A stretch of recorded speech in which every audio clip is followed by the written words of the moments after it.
What's up, everybody? I'm pulling everybody in to the actual stream at this particular moment. As you can see, I'm doing this old school or new school or whatever you think it is at this moment. What's up, everybody? Good evening. This is your boy Q. Welcome to Mash Gas Entertainment. It is usually happy hour with Hendrix, but I decided to infringe on his show, which it was his idea to do it on a Wednesday. Welcome to the symposium. How y'all doing? Y'all doing Good. all How are right? you? Doing all right. Yep. So everybody, real quick, and let me make sure I got everybody in here. Where is okay, there Mo is. Where's Shimmy? I didn't bring her in. I don't like her. Where's Shimmy? Oh,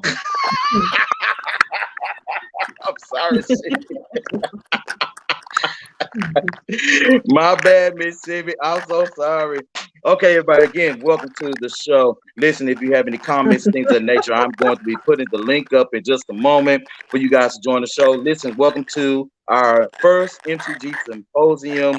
We're going to call this symposium Being Black in Texas. Being Black in Texas. Yeah, let that resonate for a moment. Get that all off in y'all gut. Get that in your spirit. Get it all off in your throat. You know, being black in Texas. Again, join the conversation. Make sure you leave us some comments. And then again, like I stated to you, what we're going to be doing is in a little bit, we're going to be dropping the link. So if there are any guests that wants to definitely come on, you guys feel free to go ahead and join us. So real quick, I'm going to introduce my guest real quick. Wait a minute. Did I lose a guest? Hold on. You ain't Wait a brought minute. nobody in here. Wait a minute. Nobody. And peoples, this is what happens when you let a non-technical person be the technical director for your. Yo, I'm back in the studio. I'm bringing the guest in. I'm back. I'm sorry. Hold on, Albany. There's Albany. Hey, Albany. Hey, hello. Sorry. My bad. My bad. I'm so sorry. I love you very much. Please forgive me. Okay. Okay, real quick. I'm going to step off because I'm going to try to get my audio working on my laptop so y'all can hear me. So if I pop in and say if y'all can hear me, please let me know. But real quick, Hendrix is going to take over. And Miss Albany and Miss Labrat, I want you guys to introduce yourselves and all that good stuff. And then we're going to move on with the show. Not going to call her that, Lord. I'm gonna. Well, she got it down now. I don't know. What you want me to call you, baby? What? Okay, somebody left. Well, Shimmy, who you talking about? You called her lab rat, and I said that ain't her name. You said you was gonna have her name up there. Right there. That one right there. Shimmy, look at your screen. What's on the screen? What her name say? What's on the screen? No, what her name say? I'm just telling you what you said about her. I know that, but that's what she has on the screen. Went by what you said. Well, whatever's on the screen is what we gonna call Miss Labrat. So let's start off because Miss Shimmy is gonna start with her shenanigans. Anyway, Shimmy. Oh my goodness. You said what, baby? What y'all drinking tonight, ladies? How y'all doing? Anyway? Yeah, y'all go ahead. I'll be right back. Start the conversation. I'll be back. Go. Hey, ladies, how y'all doing? Excuse him. We're happy to have you. Can you tell me who you are? Tell the people who you are, please. Well, I'll go first. I'm Albany Hamlin. I am a teacher in Dallas. I'm from Mississippi, and I've been in Dallas for about 3 years. And I also own a business, Educators for Black and Brown Students, which is the focus is trying to just change the education system for our kids. Oh, yes. What kind of teacher? Right now I teach Texas history, social studies, 7th grade. Puberty, fun times. Out of the classroom. So. Bless you. Bless you. I can't deal with puberty. I got a 7th grader right now, and I'm not. I know, yeah. Oh my God. It takes a special person to teach. Your one child multiplied by 100. I've got 2, but I don't want that. I don't want those problems. No, yeah. And Labrat, can I know another name? Yep, my name is Sharon. Lab rat comes from my trade. I'm a chemist by trade. I've always worked in a lab, loved the lab. But I actually now I work in corporate quality. So lab rat that always takes me back to my roots where I like to be. I am actually not from Texas, but I mean, speaking on being black, it's gonna be the same wherever you are. Texas, I live in Tennessee, so I'm still black. We cousins. Mm-hmm. Mm-hmm. We cousins on our Facebook side. That's all. Facebook. But you know what? If you follow the chain back far enough, we are all. That's facts. Y'all funny. Oh goodness. Jamie said this is already too funny. Yeah, Well, we trying to be serious on a Wednesday. but here's the problem, y'all. And let's just get this out here at the beginning of the show. Q is scatterbrained. We all know this. For everybody that has watched the show for any period of time, we understand that Q is scatterbrained. Now, with that being said, we're gonna do the best we can and handle his foolishness and his impromptu 30 sermons he likes to give. So, yes, I'm talking bad about Q because he's off the screen, but I will tell him this to his face. And he's gonna watch the video anyway, so it is what it is. We don't care. Huh? We don't care. No, we don't. But I'm just letting for the people that's watching. So They should know by now. yeah, I know, because I tell them to his face. So, anywho, before we get started and jump into the conversation, let me again welcome you ladies for being on and joining this crazy. But somebody has some background noise, so if I have everybody mute their mic unless you're speaking, and then we'll go that way because we got some background noise. I thought it was you. It could be me. It could be. However, until everybody's mic is muted, I can't tell.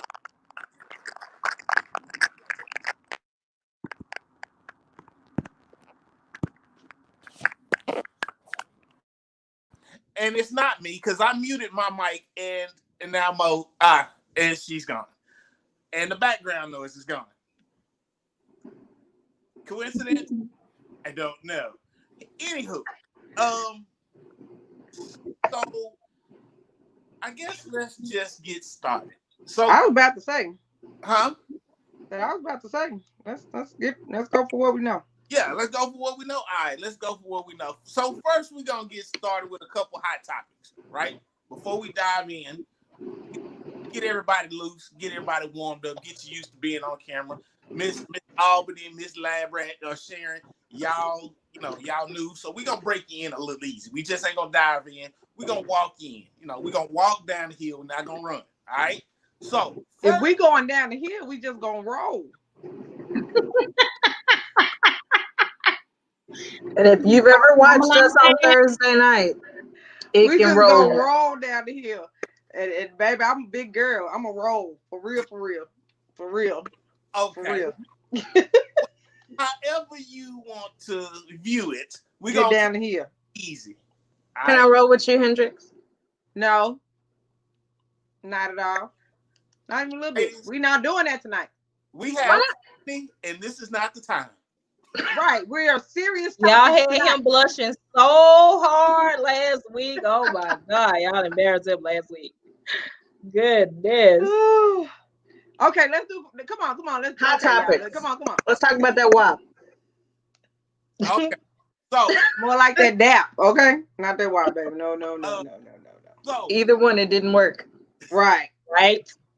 So what they're talking about, since they beat me to the punch, was Cardi B has filed for divorce from Offset. Now, I want to get everybody's thoughts on this, especially we have predominantly, ladies. I want to know your thoughts. So we lost somebody. Huh? Oh, I'm sorry. No, go ahead. We lost the. We did lose her. We lost Albany, Uh-oh. and we need Q to bring her back. Yeah. So, hey, look, we gonna keep it pushing. This is how we do. We gonna keep it pushing. So, Sharon, go ahead and tell us your thoughts. Oh, and now everybody's back. So, we're gonna let Sharon. We're gonna let you start off with your thoughts on Cardi B and Offset's divorce, and what are your thoughts? How much time yet? I think to put it simply, WAP ain't enough to keep him at home. Mm. I don't know why she ever thought it was. That ain't enough. But I don't think she thought that was what it was either. I really honestly believe that that's just music lyrics, because he been cheating on her way before this song. I was gonna say, didn't he cheat on her before they got married? Yes. So in my opinion, they shouldn't have never been married. They got married because of that baby. And that baby still didn't keep it, which never does. But I don't think they should have ever got married, period. You got pregnant, you got a baby daddy. Hey, deal with it. I'll give them the benefit of doubt of trying love and marriage and trying to make it right in God's eyes. But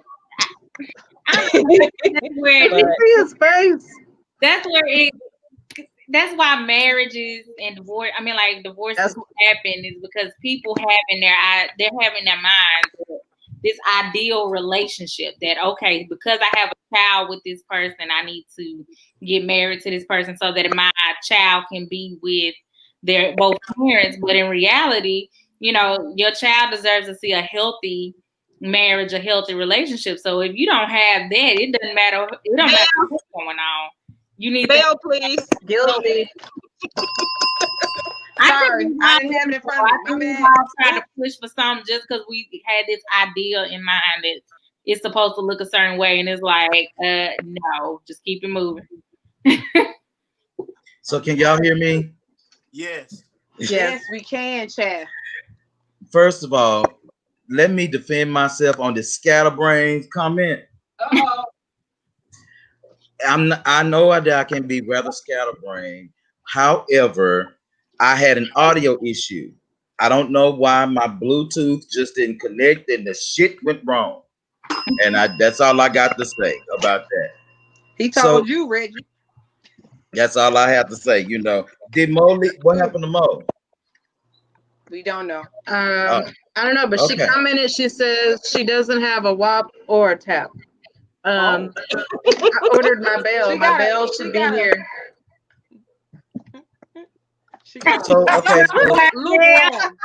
Lukewarm. Yeah. Lukewarm. It says bell. I like that. Say it one more time. I didn't see.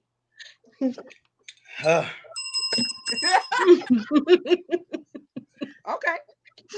Thank you guys so much for coming and joining the show again. Real quick, this is our first Being Black in Texas Symposium. We know we tripping out real quick, but we're gonna go ahead and get started with the show. One more quick hot topic anyway. And I was trying to get my stuff done, but see, the devil, like I said, got busy and stuff like that. So I'm gonna go ahead and pull this up because I want to. And because since Reggie talked shit about me and called me scatterbrands, that means y'all got to play. I'm just playing. I'm just joking. Real quick, your boy is on topic real quick, and let's see what's going on with him. But let's do this real quick.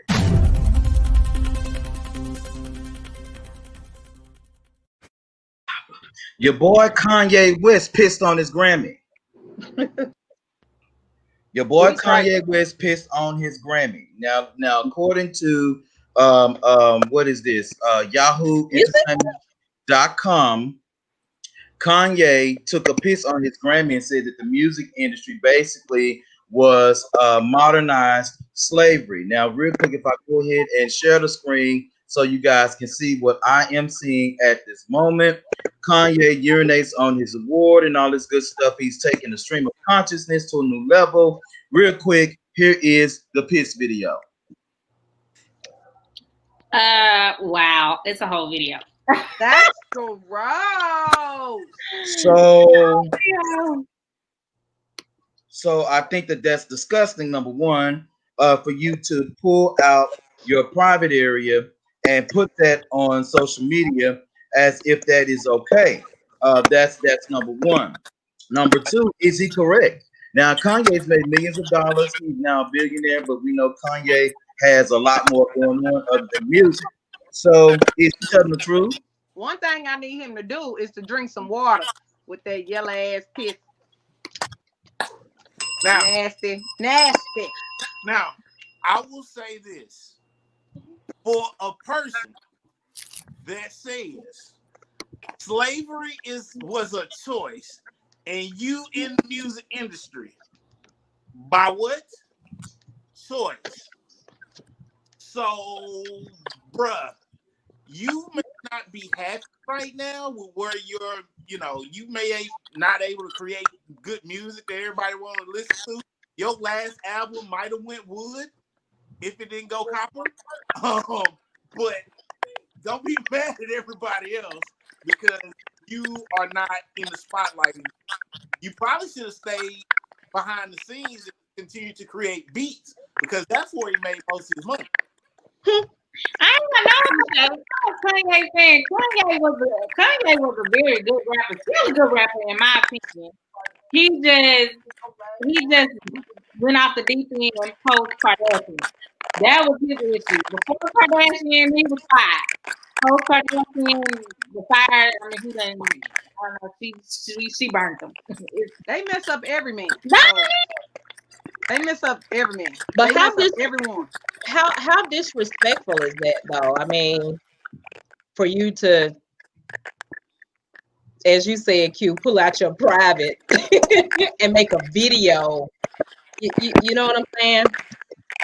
I don't know if that was the way to express what he was trying to say. I don't know if that He was the needs way to another. properly express what he was trying to say. That was He disrespectful to hasn't the industry. been right since his mama died. he hasn't. Sure. So maybe his meds need to go up to the next milligram, cause I think that was pretty disrespectful. Ooh. I'm just saying, I love Kanye. I love him, but there's a way.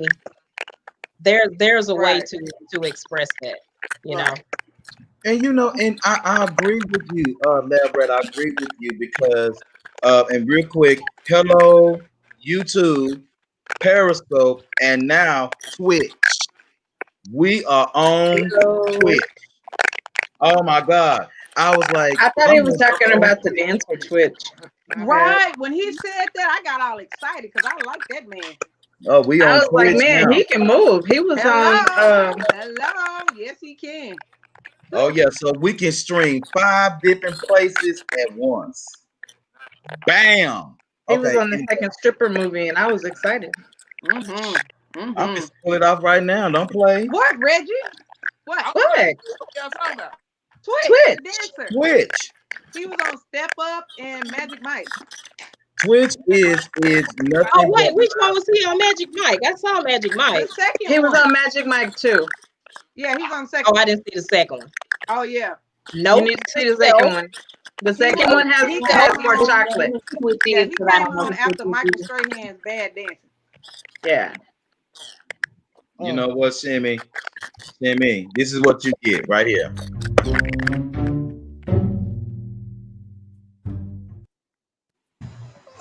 Whatever. That's what you get. Michael Strahan was so stiff in that movie. He's had too much time on his hands. He got. He didn't practice well. He didn't rehearse. He didn't do nothing. That man moved so stiff.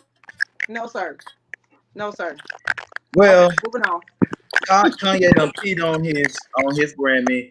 I find it disrespectful, especially there are so many people who really work for those Grammys. Now, of course, we've heard of issues before of discrimination with those Grammy Awards and the Emmys. Anything, and especially I heard recently MTV Awards are now trying to be a little bit more diverse in their approach when they're picking their people. So, Does MTV even have music anymore? Yeah. Oh, they don't have the music awards. They have the MTV awards, I think, or something like Yeah. that. Yeah. But y'all see, remember back in the day, the MTV music videos was off the chain. I mean, Yeah. that's where you would go to get everything. Yeah. Yeah. They don't even play videos anymore. No, Yeah, I don't they think don't. I haven't watched MTV. You go to YouTube for videos. You go to YouTube Yeah. for everything. That's true. I did go to YouTube the other day to change the brake light in my car. I came up with YouTube. Cute. I just had one little thing to interject there, and well, not for you, but what Q said about them trying to be more diverse when they pick. Now, yeah, that's a good thing, but don't just pick me because I'm black, right? We got to have 3 black people, so we're gonna.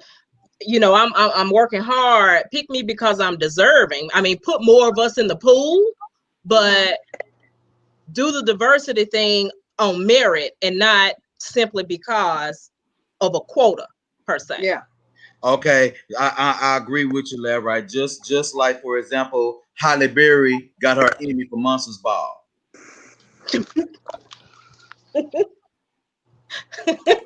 For that movie?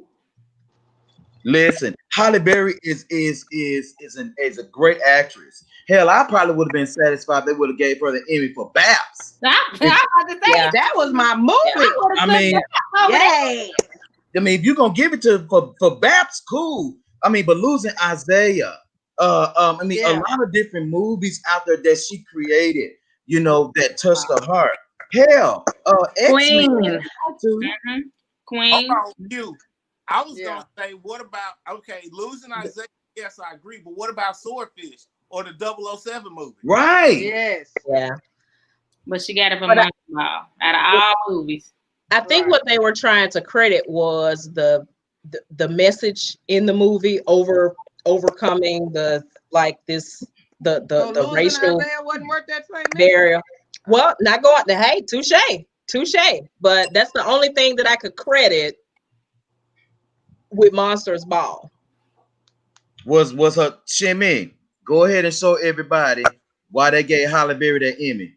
We always talk about it all the time. Just go ahead and grab them and push them up to your face real quick.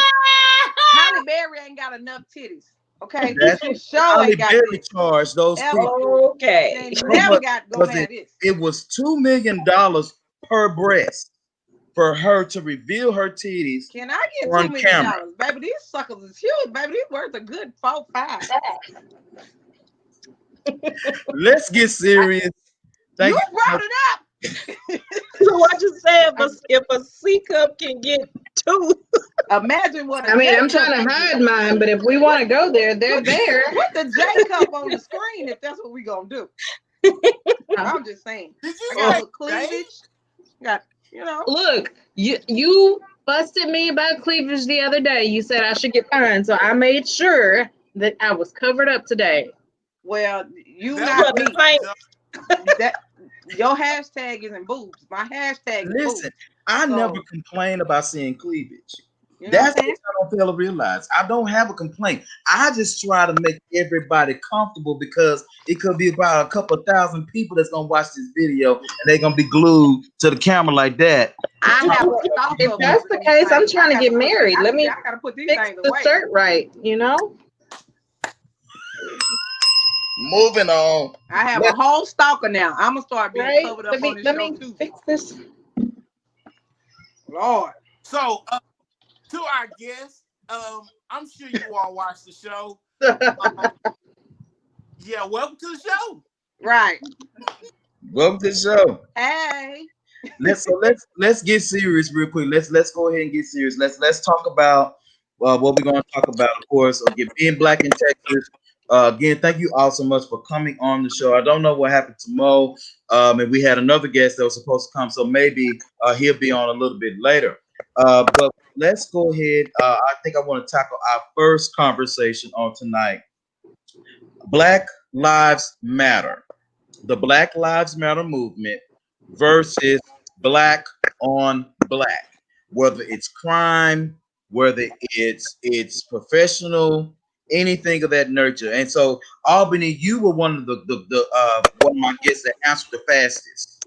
I invited 50 people to come on and have this conversation with us because I feel that it's very, very important, all parts of Texas. So I want to go ahead and I'm going to pull this out real quick. I'm going to share this with everybody. And again, everybody that's Periscope, Twitch, all you guys, go ahead and follow us. If you're on YouTube watching us, go ahead and hit that subscribe button so you can get the notifications when we are on and all that good stuff. So real quickly here, let me go ahead and put this up for Black Lives Matter. So real quick, I'm going to go ahead and give the definition of Black Lives Matter so everybody can see what it is so we're not making this up. According to blacklivesmatter.com, hashtag Black Lives Matter was founded in 2013 in response to the acquittal of Trayvon Martin's murderer. We know who that is, right? Okay, wait a minute. I got some people coming on. Let me kind of try to scroll down here. That's Mo Swag. She's coming back in. All right. Black Lives Matter Foundation Incorporated is a global organization in the United States, the UK, and Canada, whose mission is to eradicate white supremacy and build local power to intervene in violence inflicted on Black communities by the state and vigilantes. Vigilantes, y'all saw that, right? By combating and counteracting the acts of violence, creating the space for Black imagination, innovation, and centering Black joy, where we are winning immediate improvements in our lives. So that is the definition according to blacklivesmatter.com from the founders themselves. Now, I want to go around real quickly. We'll start over to my right or my left, and I'm going to have Reggie tell us and going around what what does the movement mean to you just by what you've seen so far? And we'll just go around. I think there's two things that people need to understand. Black Lives Matter, the movement, and Black Lives Matter, the website, are two different organizations. You have to understand that first. People get them intertwined. They're not the same. What people don't know is the people that created and own the blacklivesmatter.com, they're not Black. Okay. So if you're following that, that's one thing, but there's always a need to create confusion. Why do you create confusion in the Black community? It divides and you can conquer. So if you have a divided stance or a divided community, they can never unite and become as one. And you can take it back as far as you want to. Because even back in slave times, they had Black people for and against slavery. And they used that small divide to further widen the gap. So you had Black people fighting themselves instead of fighting for advancement for all. Look in the 60s, the 50s and 60s when you had Malcolm X and Martin Luther King. Mm-hmm. Same thing and end up killing them both. Why? Mm-hmm. Because they actually came to a standpoint where it's like, hey, you're coming from it from one angle, I'm coming from it this angle, but we're both working towards the same goal. So let's get together and work together. Do you realize that both of them got killed after they sat down and talked to each other and came to an agreement? We can work together to make the same momentums forward, just coming at it from a different angle. It's divide and conquer. That's all it is. So if you're going to follow all of that movement, that's one thing. But if you're gonna follow the website, I ain't got time for you.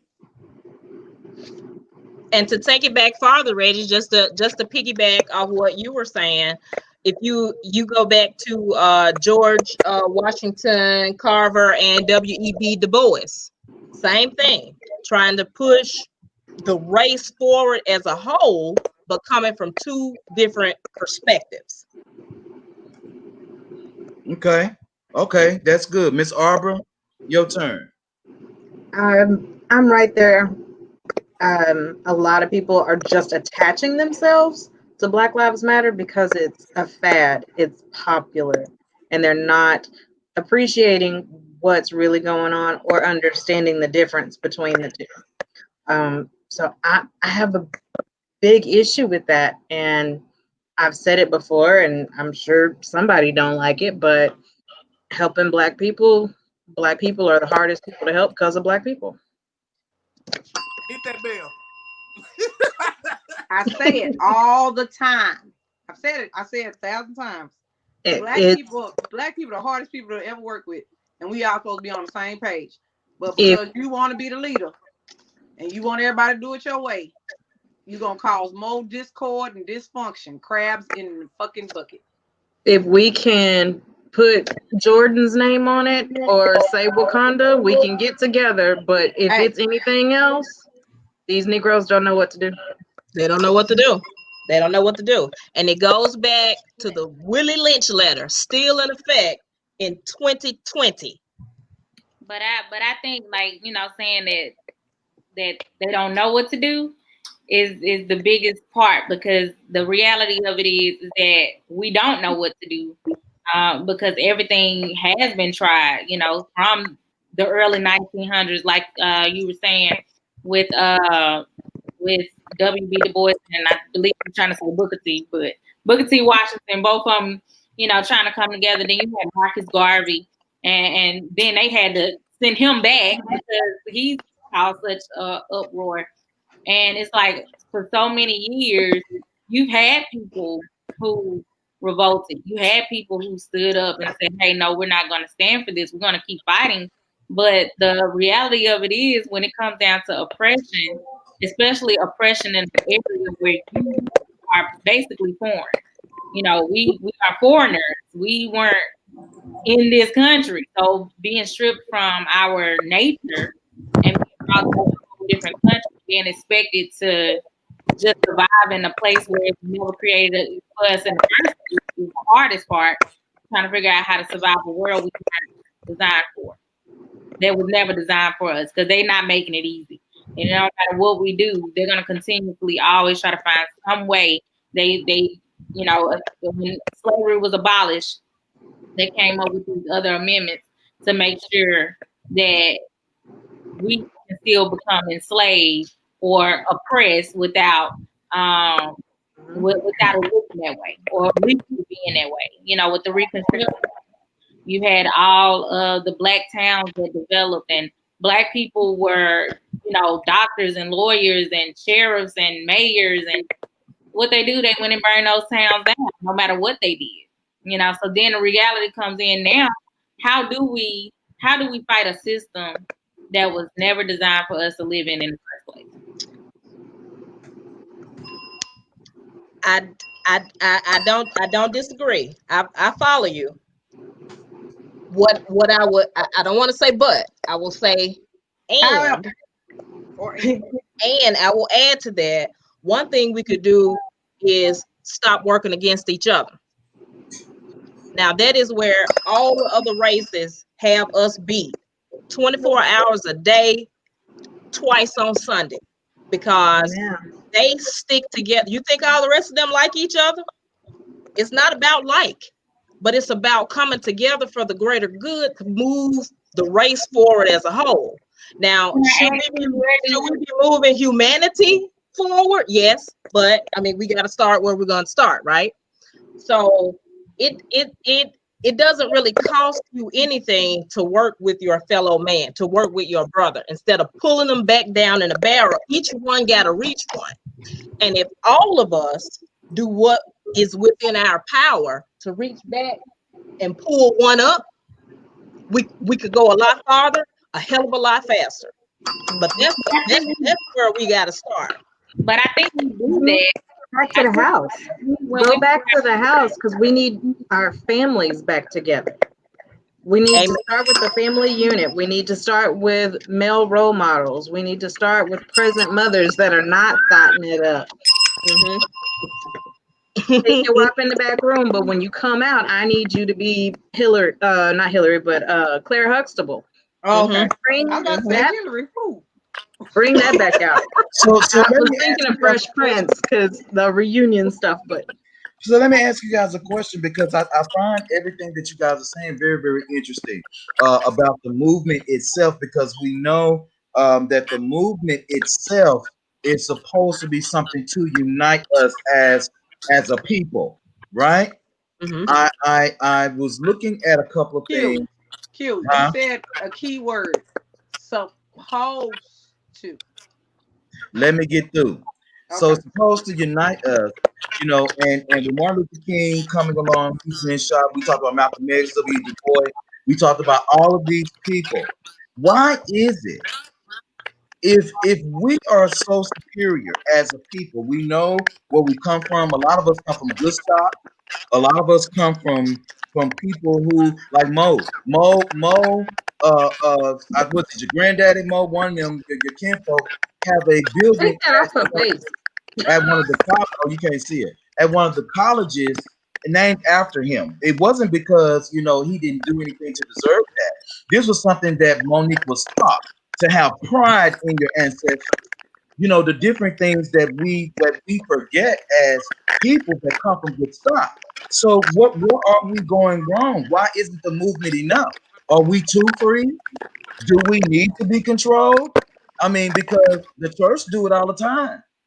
The church control you. When the pastor say go here, you go. When Don't ask questions. You go. The club unite us. We can twerk. But that's the deal. All of that. Here's the deal, okay? We complain about the generational racism that's come down, but what about the generational shit that comes down for us? We go to the same church, we're in the same religion, we go to the same school, we keep the same job. You don't shift out of that mindset, but you expect them to. I think that comes with just an oppressive mindset. It absolutely is. Slavery.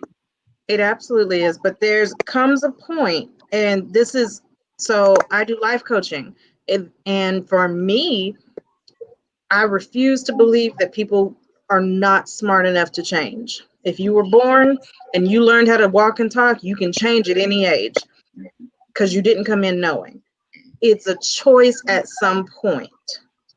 I will add this.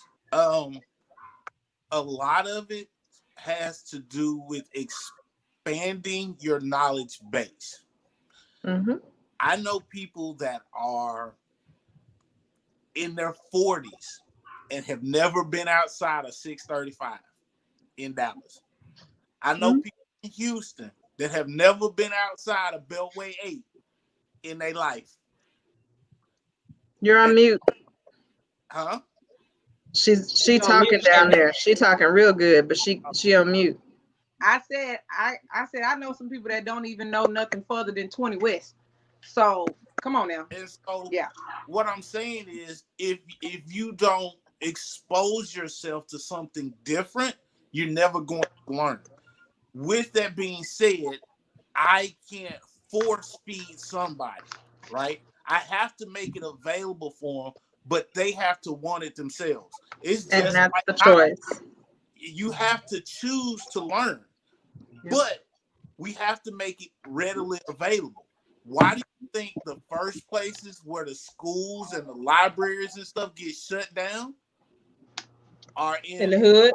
In the hood, right. Because you're robbing them of education. You're robbing them of the opportunity to go. Yeah. But here's the deal. Well, these people are ingenious sometimes because they can tell you 18 different ways to make sure that they smoked. But you can't figure out how to get some information. Look, that's right. If you can run a drug business, you can be okay. Well, you can run a real business. So, but I think too, because you were talking about like coming from good stock and all of these things, you got to understand what parents are teaching kids too, because the issue with the Black family and the Black parents and the Black generations is that our parents don't teach us to have a business mindset, and they don't teach us how to finance or how to deal with financial services. Like we don't understand finances, we don't understand business. We don't understand a lot of those things that we need to understand. And majority of the time, you hear Black parents saying, okay, well, you need to go to school and get your education and go to college. That's it. Well, they don't. That's because the Black parents don't know. And they don't want to say that they don't know. Well, they're the parents, but you can't teach what you don't know. And they didn't learn literacy. Exactly. So it's generational. And now because I mean, my great grandparents, I'm sure parents told them, okay, you need to go out here and tend to the field. And then my grandparents, all right, you need to go do this. Well, we didn't get to go to college. You need to go to college. And they're pushing this when in reality, it's like, no, let's talk about money. Let's talk about savings. Let's talk about how you can build a business and become an entrepreneur. Or let's talk about some other interests you have rather than just college. Because everything is not based off college. Right. But here's this is where you have to understand too. There's a thought process in that. And I know for a fact that, you know, my grandparents went to like the 4th and the 8th grade. But yet all their kids, they pushed them to go to college. Why? Because they knew that next level of education will help you expand your mind and expose you to certain things. So it wasn't like they had all the answers, but they knew if I put my child in this place, if I make a way for my child to be in this place, then the exposure will happen. So I understand that mindset. However, just like with times, parents have to evolve. So that message now has to be evolved to gear towards the next generation. So with our generation, you know, my parents, they were like, oh, you need to go to school. You need to go to school. Okay, they went to school. Well, it exposed them to a lot. Now it's like, okay, well, not only do you need to go to school, but you have to have your schooling set up for a career path, right? So that career path, you go to the next level. And it's not going to happen. This is what we have to get out of the mindset of thinking. It's not. We have to quit training robots. We need to quit. We have to quit training robots. We are teaching them in our education system to be good employees, and they're going to stay there and they're going to be stuck. And the progression is siloed just at that first generation, right? Because we get $20 extra and then we relax. We don't push the next generation farther than our parents pushed us.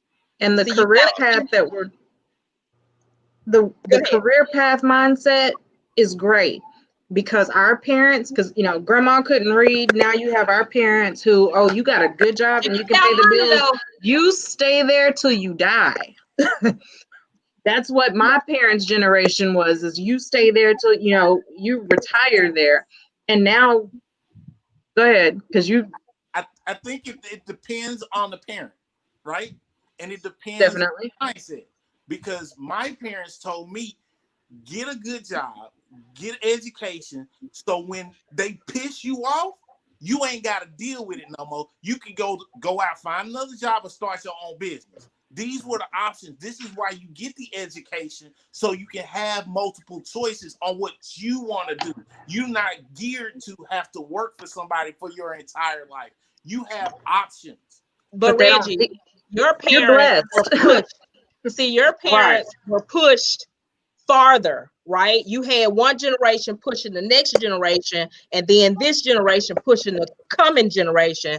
So see, that's how you evolve with your 4 generations down, with being successful. You know what I'm saying? And when you have, I don't know if you have kids, but when you have children, then you are going to push your kids farther, right? We gotta keep that wheel turning. We can't just stop, everybody relax. And then that's why we got Generation X, a bunch of millennials with this kind of, and not doing the broad brush thing, but I'm just saying we got a lot of millennials with this entitlement mentality, because grandma worked like hell to set up a foundation for her children, okay? And then her children did the best they could with the resources they had to keep it going. And then now the grandchildren, soon as the grandparents and mama dead, now we selling the farm. Right. But see, because like, okay, as a teacher, I see this on a regular basis. I taught high schoolers, middle school, but the reality is, in the Black community, poverty is a very large issue in the Black community. So you have a lot of kids who are forced to grow up and be adults and have to take care of the bills, take care of the house, take care of mama, brother, and sister. And so because they are in that position, That's they because mama got to have a life too. opportunity to grow into the people that they become. Because at that moment, they becoming mama and daddy. And I've seen it. I've had a student who was a junior who told me that, look, I ain't coming to class. I gotta go make money. And I'm like, no, you coming to class. And he's telling me, no, I gotta look. My mama, she moved. I'm staying at the house, and I gotta pay bills with my brother. And I'm like, what? Yep. And see, they only learn to survive. They learn to survive. They only learn to survive. They're not learning how to live. To live and how to be what their purpose is. They're learning to survive. And that's the issue in the Black community, that we're teaching kids to survive. Like she was saying, you get a good job and it pays all the bills, you stay there, you don't move. That's what a lot of parents teach is, hey, I need you to learn how to survive. That's it. Everything else is luxury. I need you to learn how to survive. And we need to get out their mindset, because the other ones, they don't do that. Right. They don't do that. And what's hard is, and I don't know if y'all are married or anything, but now we're at the age where we're wanting to get married and have kids, or we have tried to get married and have kids and all this kind of stuff. And then you run across that person that you think is great, but they're in this box, in this mentality of, I've never been on a plane, I've never been on a cruise, I'm not getting a passport. Oh my God, what a bail! And now you take somebody, because my parents didn't force college at all. My parents didn't force college at all. It was, we have our own business. We do this. So I came out with my own business, and I happened to get jobs to survive until I could start my next one. But now you're wanting to build, and we don't have people to deal with. Very true. That is very true. The men are trying to speak. Okay, I was just gonna say this, and what I'm hearing, and when I step back and what I'm hearing is, there's a multitude of ways to do it, right? Mm-hmm. There's a multitude of ways to do it, but are we presenting all these options to the younger generation? No, because if they're seeing all these options, this is the reason why I go back to my high school all the time, because they can see somebody that walked them same halls that's doing it. Now, hold on, ma'am, in a minute. I'm all right. But what I'm telling them is, what they're seeing in that circle that they're in, they don't have to see it all the time. Because they look at me crazy when I tell them, hell, I done been to Egypt. I've been to, Ireland. I've been to Dubai. And they like, you been where? Like, yeah, dude. They can't spell it. But we have to present the children with these options. We have to expose it to them, and understanding that some people they're going to be in a harder situation to overcome. But that doesn't mean they can't do it. It's going to take a little work. You okay? My kid just almost killed himself. He came running around the corner. Is he okay? Yeah. Real quick, everybody. I want to show this video real quick. I want y'all to think this is back in 2016. What I'm about to show you. And if you are, of course, a resident of Dallas, you should remember this video quite well. Let me pull Mo back in real quick. And then we're going to read a couple of the comments, and then we're going to continue the conversation, because I want to know, in your opinion at this time, what can, or maybe what do you foresee the movement doing about something like this? So I want you guys to hold on to your horses. I'm going to go ahead and share this video. Take a look.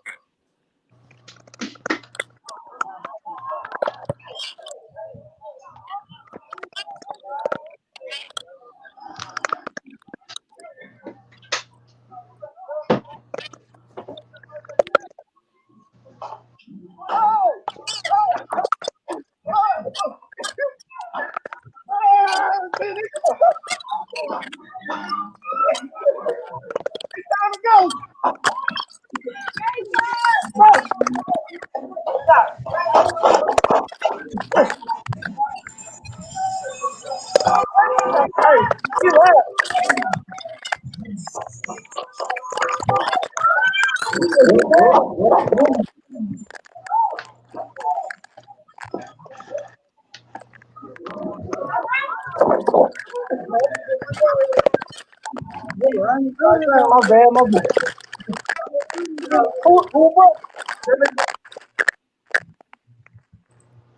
So, what can the movement do for something like this?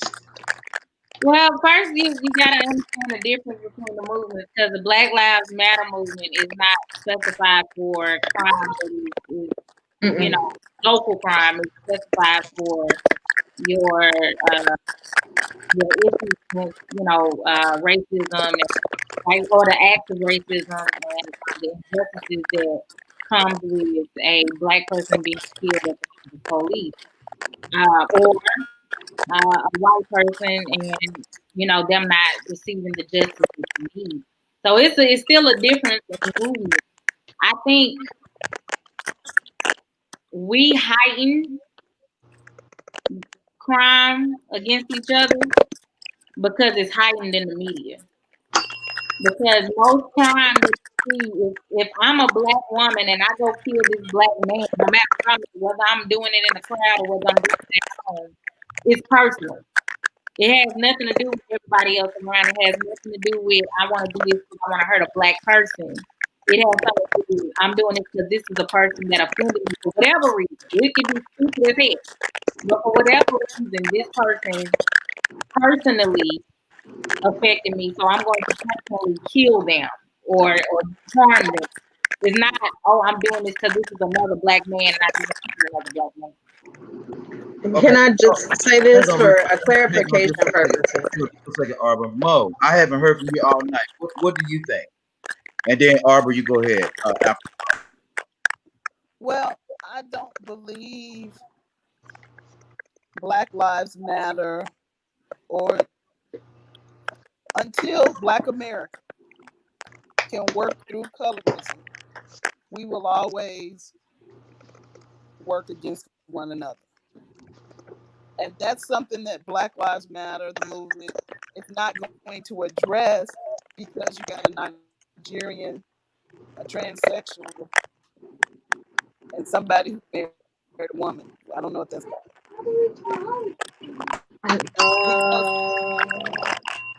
They're not addressing the issues of Black problems in America, and the only people who can address those problems are Black people.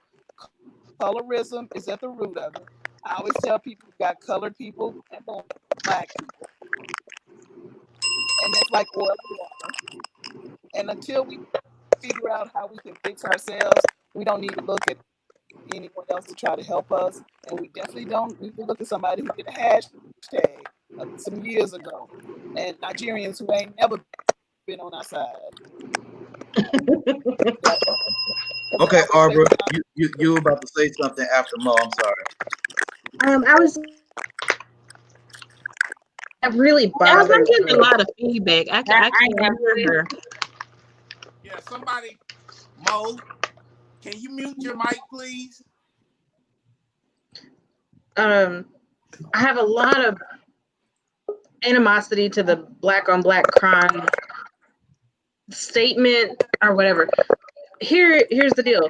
There's white on white crime. There's Mexican on Mexican crime. Crime happens in your neighborhoods. Crime happens where you live. Doesn't matter what color.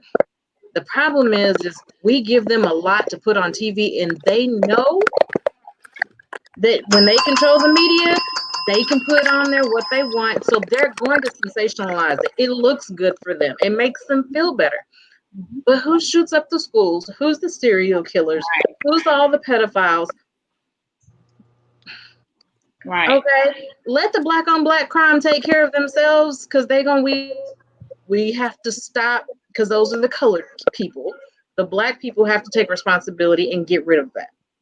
So Sharon, you say something, and then I was gonna step in. Yeah, I think that I think that these are two things that have to happen in tandem for the movement to get any real traction, because we'll get 2 steps forward and then we're pulled 4 steps back with the Black Lives Matter movement. What has to happen in tandem? One, we have to address our intra-racial issues. We can't continue to look for a governmental solution to an intra-racial problem. Love it. That's the first thing. That's the first thing.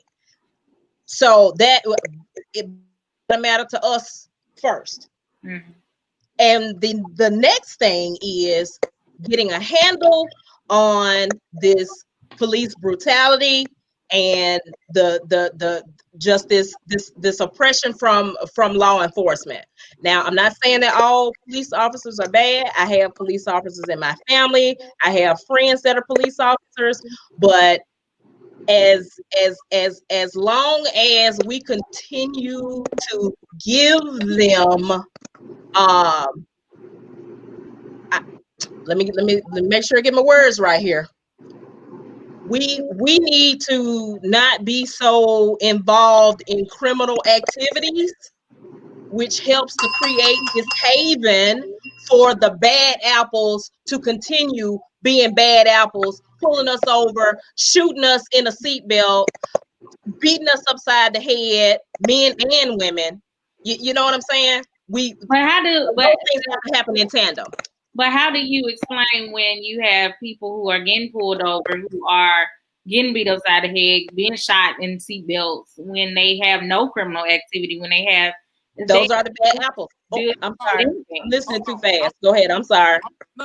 I'm gonna address. Oh, I'm pointing the wrong way. I'm gonna address your question with my response right here. Black on black crime is like... Can we stop calling it black on black crime though? Because I hate it because we don't say white on white crime or Mexican on Mexican crime. Maybe we should start saying. Can I finish? Maybe we should start saying it, and it won't be a problem. I'm sorry, Richard. Go ahead. Let me finish. I'm sorry. Black on black crime is 3% of all crime in the U.S. Most crime in the U.S. is not committed by black people. What you need to understand is crime is a opportunity of convenience. Most crimes are going to occur by those that are close to you. Mm-hmm. Why they accentuate it is because it gets good ratings. Mm-hmm. Mm-hmm. This is why the term is so entrenched in the media. But here's the problem though. If you break it down, black people don't commit most of the crimes. What they do is they use that as a tool to then justify the extra police presence in our communities. Mm-hmm, yep. This is why they use that term to make it normalized to us and brainwash us to think that, oh, it's us causing the problems. But when you step back and do the research and you actually see what the numbers look like, you find out they feed you a bunch of bullshit. And this is why they term black on black crime is a bunch of bullshit. Like I said, allow me to finish.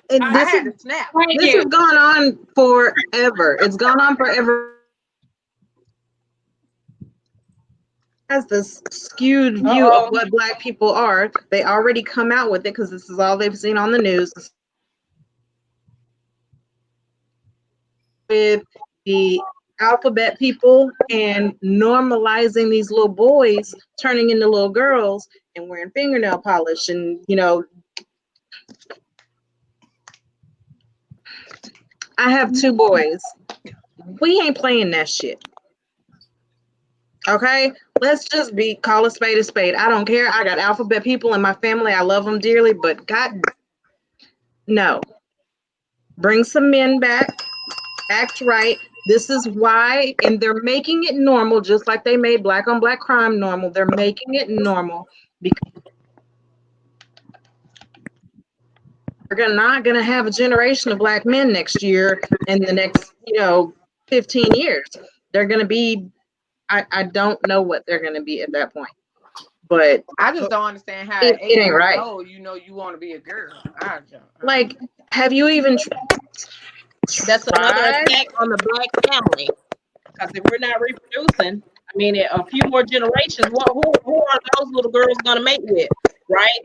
Other girls, because the boys are turning into girls. Well, yeah, boys turning into girls. Or it's going to be more sperm banks on the liquor stores if you want to have Somebody show a me where one recognizably is. black child.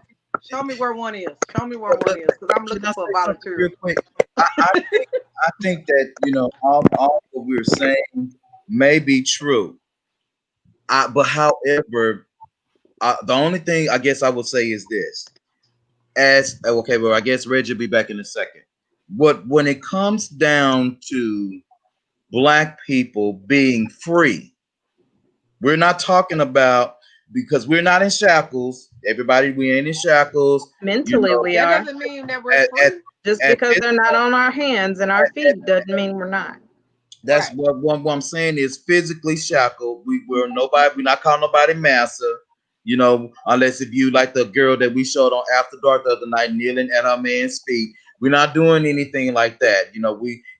Things are being secretly done to us, whatever, because of the media and because of social media. Hang on, let Reggie back in real quick. Hang on. There's Reggie. He's back in. And so what happens is what my question is I know that the movement, y'all listen to me. The movement is not supposed to differentiate what life you live. It's supposed to bring those differences together. Because yeah, Arbor, I know that you don't like it, but there is a gay person that pops up in the world every 5 minutes. Yeah. And That doesn't bother me. That doesn't true. bother me at all. Well, I know, but what I'm saying is that truthfully speaking, our race is growing, but we're not growing, quote unquote, as purebred. Because We're black mixing. people can't be gay. That's that. I get what you're saying, Q. We're That's mixing. the concept. So the thing is that you can't say, well, if you're gonna be black, you can't do this. It's not gonna work, because the moment that you say, well, I have boys and I ain't putting up with that shit, that's the same thing Master said to us, or what you can't do. But And here's the deal. Here's the difference with that, though. If that's something that they choose because they've investigated, they've experimented, or whatever the case is, that's fine. I can't control that. I'm going to love my kids either way. But what I'm not going to do is I'm not going to feed it to them and let them know in elementary school and in sex education. I'm not doing that. But you need to be grown and go and experiment like we did. Fuck that shit. No. I can get. I mean, I get where you're coming from with that, because I mean that's what we had to do.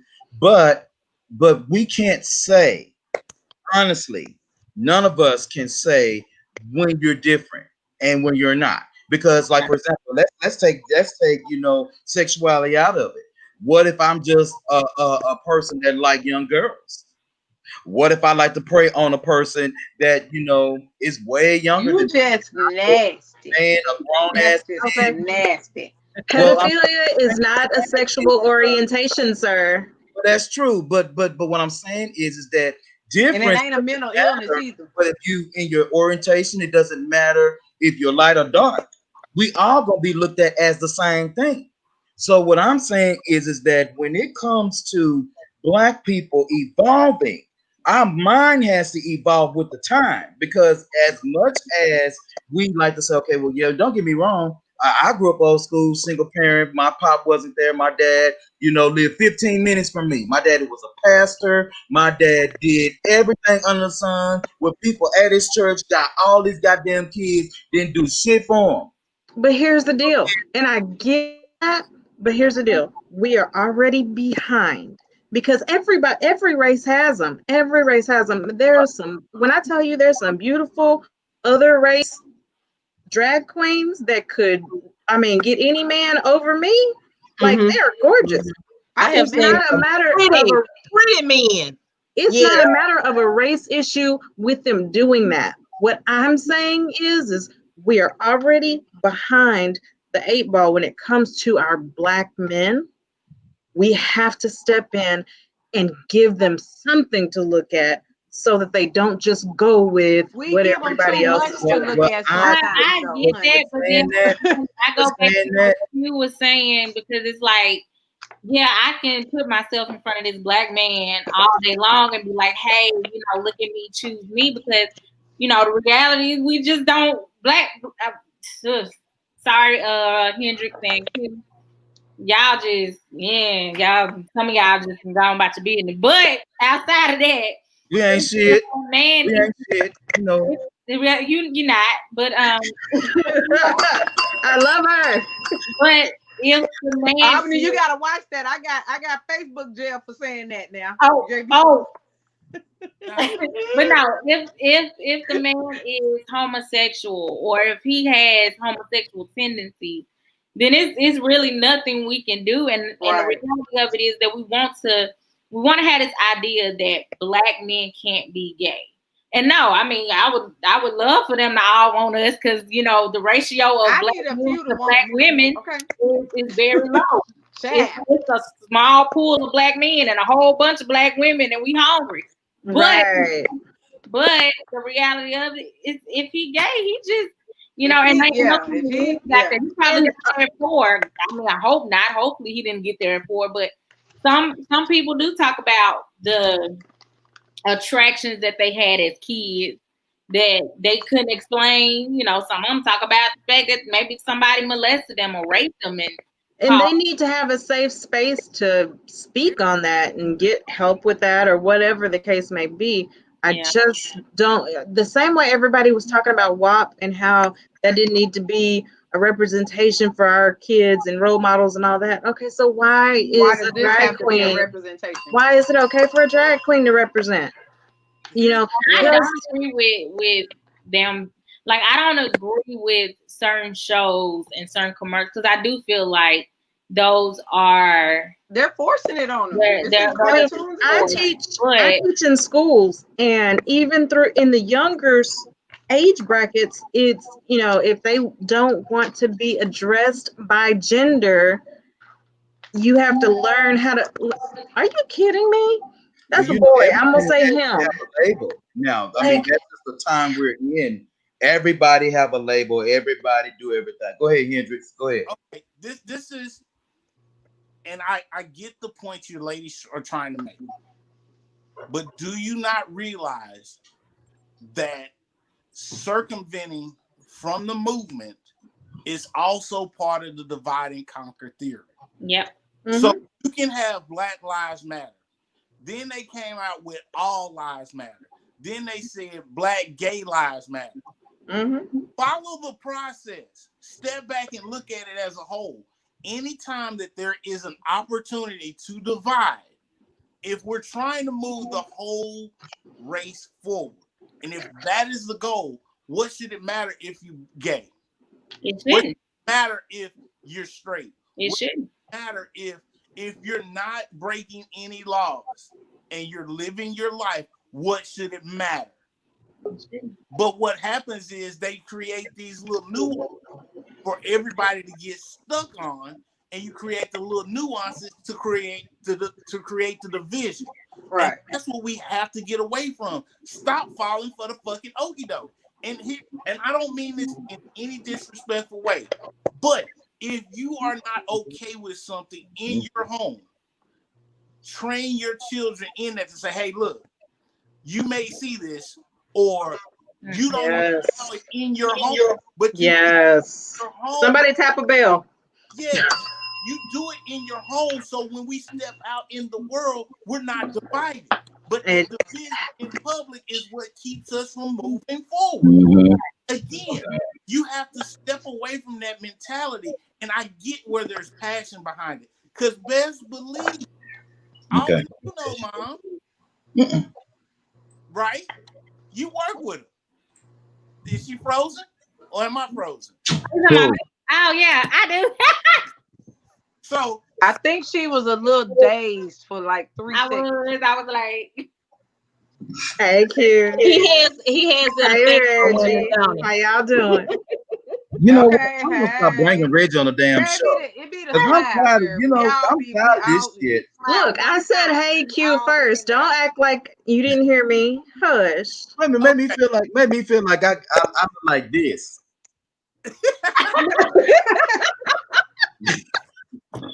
Look, no, you handsome too, child. Yeah, I'll be right back.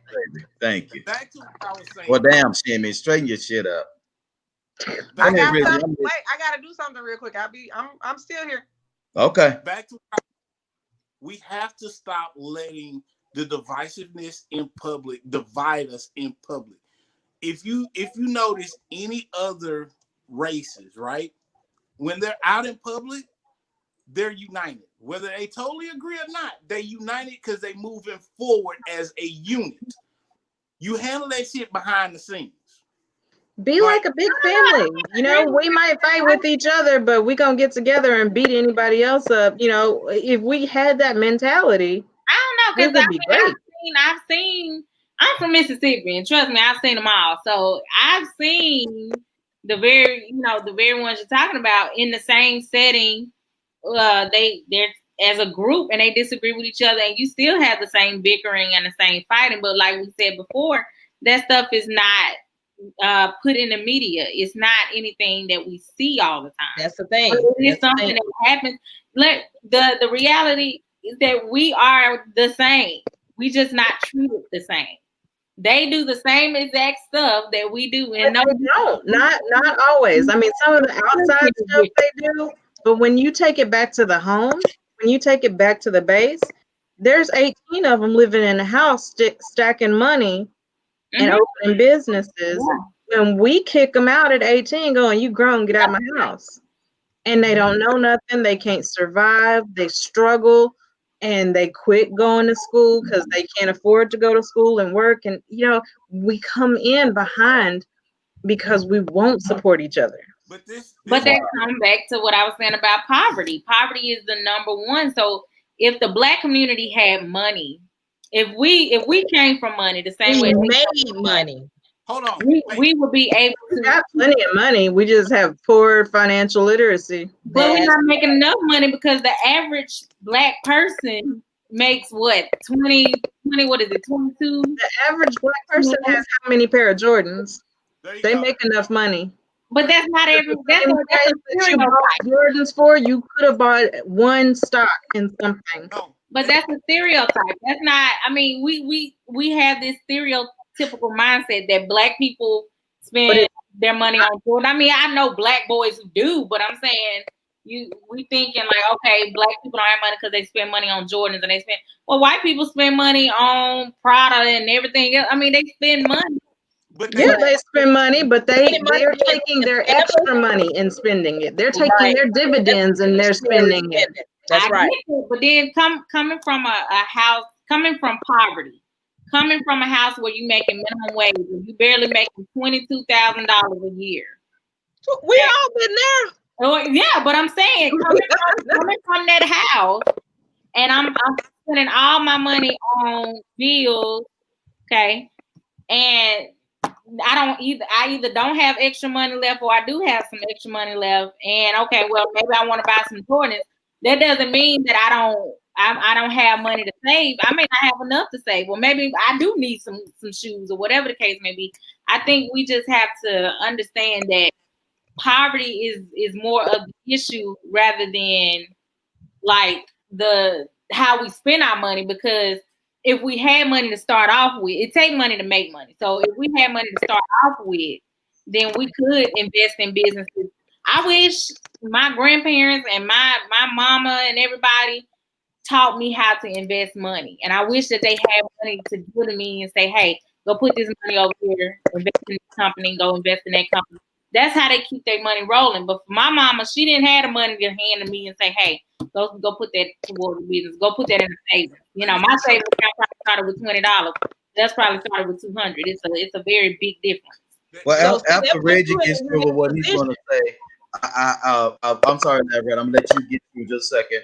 And then I have one thing to say. Then we're going to switch topics real quick and come a little bit more personal, and then we're going to move on. So go ahead, you guys. All right, so I'm going to step in and just say this. I understand that young Black want stuff, right? And this is where I can't, I don't have the time, given the amount of time that I spend with them, I don't have the time to fully sit down and teach them. But what I do teach them is that I like Jordans myself.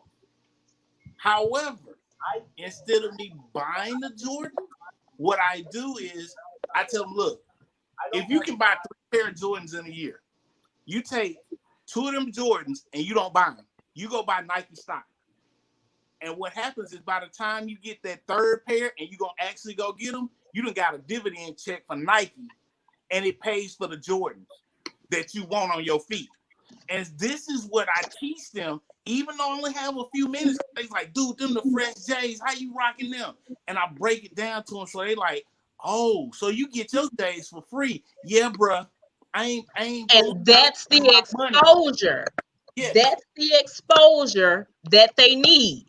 Right. That's the exposure, and that's how you break the cycle, because you're teaching them to do something different. You're teaching them a different way to get the same thing, but you're teaching them how to responsibly get it. Right. And you're teaching them how to have wealth generating assets. Because you're teaching them to do something different. You're teaching them a different way to get the same thing. Okay. I don't know. Was somebody else saying something? I don't know. Her mic kind of went weird. Yeah, I was going to finish by saying this. I understand that people live in poverty and they have a hard time making it. I get that. But again, when I know for a fact that my grandparents didn't even make it to high school, but yet every Memorial Day, I'm down in Mississippi. I'm down in Louisiana looking at the graves, learning about the history, because my grandparents paved the way. And they came from 4th and 8th grade educations. And so I know for a fact that, okay, yeah, I probably had a leg up on a lot of people. But me and Q went to a high school where we had a lot of friends that were living in poverty. Yeah. I've seen those same people that I walk the halls with now. They got nice houses and nice homes. Why? Because they were exposed to something just a little bit different from what they learned in the hood. Yeah. It's not going to happen overnight, right? It's not. But what we have to do is make those incremental and strategic advances as a society, as a Black society. We have to make those incremental and strategic advances that will help boost us. I can't reach everybody, but I guarantee you the minds I've touched, they've touched some other people, because they've seen, hey, I've seen dude get it, and I know what he about. And all I got to do, his phone number been the same since 1996, so I can call him right now and say, hey, I need you to tell me, I don't remember everything that you told me, but my homeboys want to hear about it too, because I've gotten a couple of those phone calls. So we're all passionate about what we're trying to do. We all see it from a different angle, but we, instead of fighting each other, I always think, well, hey, I'm not going to knock your hustle. I see what you're doing. I may not agree with you totally, but I'm not going to badmouth you. I'm going to see you, and if I see where I can critique you a little bit, I'm going to pull you to the side and say, hey, what if you did this? What if you did that? And if you blow me off, okay, cool. But at least I put it in your ear, and I've tried to help. But I'm not going to badmouth you on social media just because you have a different viewpoint than I do. I'm not going to do that. What I am going to do is say, okay, I respect your hustle, but I'm going to hustle this way. And we're going to both end up in the same spot, or at least we're working towards the same goal, but stop knocking each other's hustle. I'm going to say this real quick, and then we're going to read a couple of comments, and then we're going to go to the next subject real quick. So I want to give everybody some advice real quick. I don't care if you don't like me, but I promise you to God, you will love me, and your children will like me too.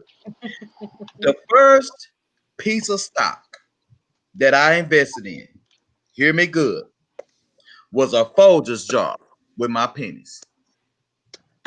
Mine was an Ozark. Mine was Ozark. I still got it. When I cut grass, when I clean a house, took out the garbage, when we drove around cutting our neighbors' yards, the only thing that Granny say do was go in there and get them penny wrappers, stack them pennies in that wrapper, 50 go in there, drop them in the jar, we take them to the bank. The reason that was my first investment was because my grandmother had an 11th grade education.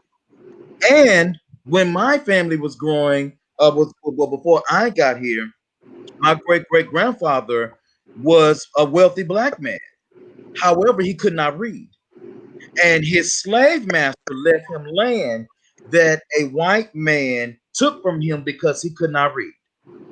And so the thing is that you take these little bitty tidbits in life that we do get, whether they're old school, whether they're new school. Well, now we're going to be talking about cryptocurrency in just a moment. Bitcoin that's coming up, this electronic money that's actually becoming available other than the debit and the credit card.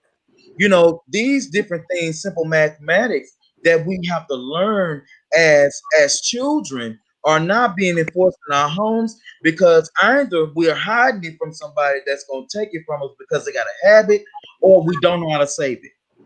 And I can say this, if you want to save some money, teach your children, listen, if you want to be something in your life, not only do what you're supposed to do by what you got to do at home, but the money that you get, you hold on to it until you want to buy your Jordans or until you want to do this, because that way they'll say, you know what, I got a savings and I know I can touch my savings, but I don't need to. And so when you come around the corner with about 20 years later go by and they got 3 Lexuses in the front yard, you're like, oh my God, I didn't know you could get that. Oh, well, I didn't buy it when it came out. I bought it a little bit later, or I got it when I could. So that's what I teach people, Q. You're right. That's what I teach people. You would rather have the money in the bank or save somewhere and know that you could go and buy whatever that is you wanted instead of spending your whole check as soon as you get it so you can be fresh for the weekend. We got to stop living past. We got to start living past Friday. We got to get out of this living check to check. I live till Sunday. I live till Sunday. My job, I get paid all the way from Monday to Saturday. So I live past Sunday. You don't have to go and buy it just because they drop. Save your money. Save your money. I mean, you think, look, it's a nice Louis sitting in Dillard's here in Tennessee right now. I'm not buying it. But I'm not buying it. I'm good with knowing that I could go and get it if I wanted to. But do I have to have it? No, I don't have to have it. Every piece of clothing I just about own comes from Rainbow and Walmart, and you would swear financially stable at you your way. would swear that I went somewhere and bought them clothes from a. That's happy. And my shoes might be a little different. Until you are financially stable, until you are financially independent, your wage and spend at your way. You covered up everybody. Oh, I'm sorry. Nicole typed a big old message. She says, I think the millennials are evolving faster than Gen X. I've realized I can't push my daughter to college, but rather set her on a path to pursue her passion, not just a job. I was taught to go to college, get a job, and work. My daughter is graduating with her EMT certifications. Congratulations. I had to plan my mind to realize that college isn't for everyone. It's not. True. That's still a career and not a job. And she has a trade, something that's going to carry her throughout life, because people always trades are not very popular. They're missing a lot of people now because everybody's trying to go and get lawyers and all this kind of stuff. They're forgetting welders and the plumbers and the electricians. If you go in those trades, I know how to fix electricity, baby. Not only can you start your own, but even if you worked for someone else, the amount of money that you can make, because I'm sorry, as a plumber, I'm not playing in shit. That's what they do, and they get paid good money for it. They sure do. They sure do. As long as he take a shower before he comes HVAC. HVAC. That's money until as long as you got a steady hand in 26 division. Because somebody is always going to need their air conditioner fixed or their refrigerator fixed or the heater fixed. And we don't have a robot to do that yet. Those are the type of careers that will never be replaced. And if they are replaced, they're still going to need some type of manpower. You need a human to touch it. Yeah. You cannot have a robot as a plumber, baby, because that thing going to short circuit as soon as the water.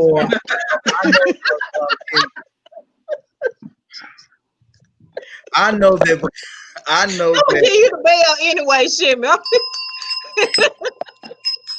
I couldn't even say nothing. Shimmy just Shimmy. That's So like, He gonna be like, let me turn the hot water off. He dead. He dead right then. and that's what I was about to say. You know, I know that we have a lot of, well, a couple of black funeral homes, but we need more. The way that we croaking up in this piece. I know that. I know it was a horrible thing to say, but I told my ex-husband. I told my ex-husband that if he bought, it is what it is. If people would stop dying, they'd come up with a cure for AIDS. Like, have you ever met those people whose luck is so bad? I was like, if you ever bought land for a cemetery, people would stop dying. They'd have a cure for AIDS and cancer and everything else. Okay, guys. We might need to invest in the MTG graveyard. We might need to put that on the plan. We go buy some land. Good money. That would be Can you imagine a funeral grave site. Yeah. Listen, I'm a salesman. The graveside service would be off the chain. What I do, I'll let y'all do that and just bring the money and I cut. And we're gonna no, baby. Amanda don't work, don't eat. To apology.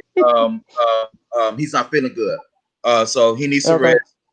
You guys on Henry is our lupus warrior. So say a quick prayer for him real quick. But he will be back on Friday. Are we having a show Friday? I ain't thought about it yet. But anyway, here we go. So April, here we go. This is what she said. April says, them living together and stacking money is a cultural thing. Think about it. Other ethnicities are usually coming to this country with their culture and traditions intact. Then they teach their kids those things. They never lose their heritage. That's the difference. We are so far removed from who we truly are that we have lost the connection to build one another. But that was all by design. That's what I'm gonna say. That's beyond. That was all by design. And that's the thing is, like we can't like, oh, let me. But it's been built so it's been embedded so much in our culture. Like you said, I can go out here and make money selling my disinfectant products and providing a service for the community. And yet I have a woman that say, "Ooh, shimmy too high." And you say, "Well, have you used her?" No. So how do you know she too high? You see what I'm saying? That's something that has been that's what comes natural to be. That's what I'm saying. That has been and pessimistic embedded. That's been embedded in our heritage to stay divided because they want to weaken the mind. They want us to be against each other. That was the whole purpose. Well, can I say this? When we unite, it'd be something different. Can I say this? And we're gonna change the subject. After I watched and read, about Madam C.J. Walker, Esquire. She's not a lawyer. I just want to say that. What happens is that if she could take someone's hair conditioning products and create her own based off of what somebody else did, black folk, I'm sorry. We the biggest copycatters that can be, and I'm talking about off of other folk. We can take the Chinese. We can take different things and we can make them. Oh no, we learning how to do nails. You do nail, honey. We do nail, honey. I have a black nail tech. I'm sorry. That's what you said. Your first porn that you probably looked at was probably somebody white that taught you how to ride penis. So what I'm saying is this. We can't be in a position to be like, oh, well, you know what? That's our No. Black people, we are innovative. We are creative. We know exactly what to do, how to do it. Shimmy, nobody had to teach you how to go shop. Nobody taught you really what to do, what you need to do. You took your gifting and you made it happen. And so we have to say, you know what? We do that, and we've done that, and we're doing that. But guess what? You talking about us being the copycatters? We ain't the copycatters. No, we were the original, baby. We were the original. Wait, I'm not saying that black people copy off of everything they see. We are original. We have our own hair. We have our own skin. We are beautiful. We are wonderful. I ain't never seen so many these people that want to have kinky curly hair. I ain't never seen it. But these people taught us how to talk properly. These people taught you how to do what you need to do, understand the law, read, write, spell. But These who's people, to say that these their people. English was the But what proper I'm one? saying, but what But I'm if we was saying Not not is proper. that supposed to do that, It we wasn't can proper. take It was just their I'm way. just saying. we can take Just the things that we have gained through knowledge and experience. How many of us go on these white folk jobs and take what they have and made it our own to fit us? we Hello. supposed to do that anyway, though. Exactly. But we do it better. But what I'm saying is that we can't keep using not having innovation as an excuse. That's that black girl magic chair. That we can't do that. But let's move on to the next subject real quick. I'm with you, April. April says it's not our fault. That's what she's saying, but that somewhere our issues are stemming from. I think we need to be able to try to figure out how can we reach our people without everybody being insulted and so sensitive. Oh Lord, yes, But that's child. another conversation. For So another real day. quick, let's talk. We've been on an hour 31. I want to take a few minutes to talk about workplace discrimination. Workplace discrimination. So I have a few educators on right now. Albany, you and Moswag and Arbor are all educators. Of course, me and Lab Rat, we just Lab Rat's a Lab Rat, and I flow wherever I want to. And Shimmy, whatever. So the Let me tell thing you something, is because we that ain't gonna just skip over Shimmy talking about no whatever. Let me tell you have you something. guys ever experienced some workplace discrimination? I want to start All with day, every Arbor day. first, and then we'll go over to Miss Shimmy and Mo if she can talk, and then all the rest. Have you guys experienced it? And give us just a little bit on what you experienced. I have not experienced it racially, Okay. but sexism and my age have been an issue. Yeah. You know they have something to do with your skin color too, though, right? It's because we Um, age gracefully. That's all it boiled down to. They They gotta mad look that they white. that they 50 and they don't look as good as we do. That's all that is when it They comes gotta down look to that. white. You They have don't know to how old we are. you have to work. You have to work my harder. color has always been And a benefit for me because I worked in white corporate America and because I speak the way that I do, they used me for my color to benefit. They didn't discriminate on me negatively. So I allowed them to do it because I wanted their coins and they were going to pay me for it. But, Oh. I was a trainer. Okay. If you're in a call center, it's predominantly black, but they want you to know how to speak properly. So they took the black girl who talks like the white girl and they had me teach. Exactly. see that Exactly. that kind of that speaking eloquently, speaking correct English. I don't think we should put a race on that. I I I hate to hear the word talk white. What is talking white? English is my native language, and we Right. were taught And to speak English. So it's not. I hate to hear people say talking white. We should all be speaking English correctly, right? But we don't. The But that's the same, but thing. we But we don't. don't. The time and So effort that we put into butchering our language, at Lord, because it's not this whole thing about ebonics. Now, oh, they're saying that people who speak English don't and touch that. Ebonics should be considered bilingual because they have to use both sides of their brains to translate. And that lights a fire, I'm Miss Barbara, trilingual then, honey, because I because speak Spanish too. Ebonics is not a language. You know what Ebonics to me is? Oh, little black boy, little black girl, you don't have to speak correct English. We know what you mean.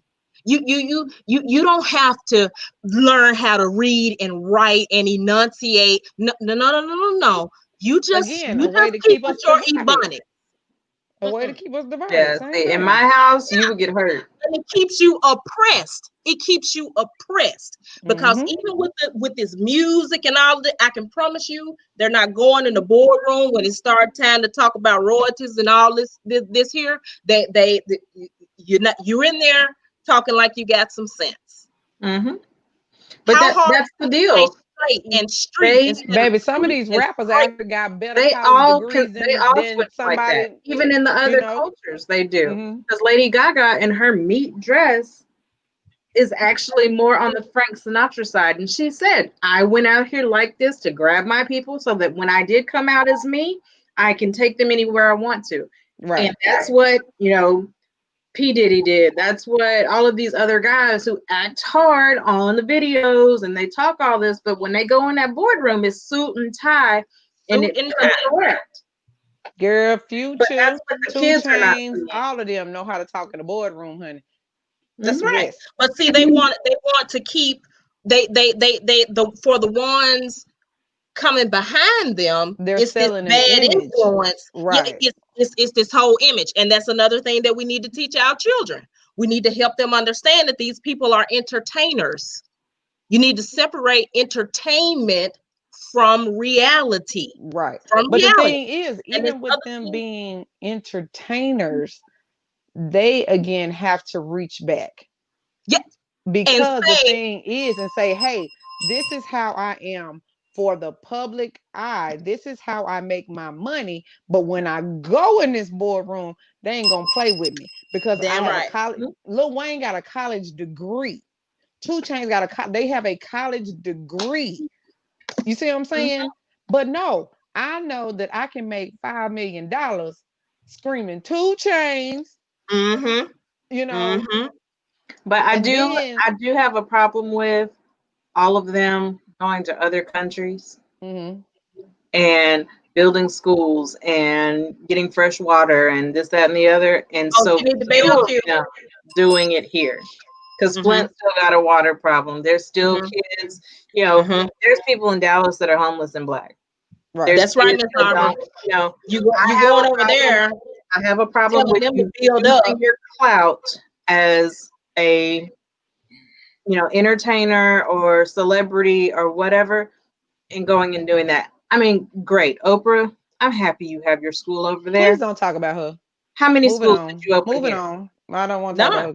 But see, that's what I'm saying. So you go over there and you teach them to give back and build up and try to have something and take care of something. But then this music that's playing on the radio 24 hours a day, you're telling your folk in your country, oh, I'm gonna bust your head. If you step on my shoe, I'm gonna shoot you. I'm gonna kick the door down and beat your mama up. I mean, just all of this.